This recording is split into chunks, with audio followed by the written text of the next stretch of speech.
भाजप आमदार राजेश पवारांविरुद्ध गुन्हा दाखल करण्याचे आदेश देण्यात आले। चुलत भावाशी झालेल्या शेतीच्या वादावरून नायगावचे आमदार राजेश पवार आणि त्यांच्या पत्नी पूनम पवार यांच्या विरुद्ध गुन्हा दाखल करून तपास करावा असे आदेश नायगाव प्रथम वर्ग न्यायालयाने दिलेले आहेत। तर न्यायालयाच्या आदेशामुळे भाजप आमदार राजेश पवार हे अडचणीमध्ये आलेले आहेत।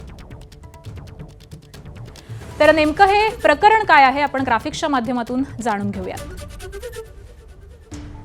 नायगाव तालुक्यामध्ये आलुबड गावमध्ये राजेश पवार कुटुंबाची जमीन आहे। आमदार राजेश पवार यांची आईकडून मिळालेली ही शेतजमीन आहे। शेतजमिनीला लागूनच चुलत भाऊ श्रीराम गोविंदराव पवारांची जमीन आहे। आमदार राजेश पवारांचे भाऊ श्रीराम पवार हे अपंग आहेत। 5 वर्षांपूर्वी श्रीराम पवारांकडून शेतीमध्ये बांबूची लागवड करण्यात आली।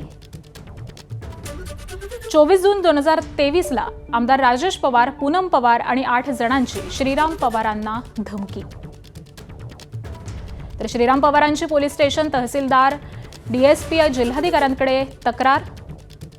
श्रीराम पवार यांनी त्यानंतर तक्रार देखील दाखल केलेली होती। कुणाकडूनच न्याय न मिळाल्यामुळे श्रीराम पवारांनी नायगाव न्यायालयामध्ये धाव घेतली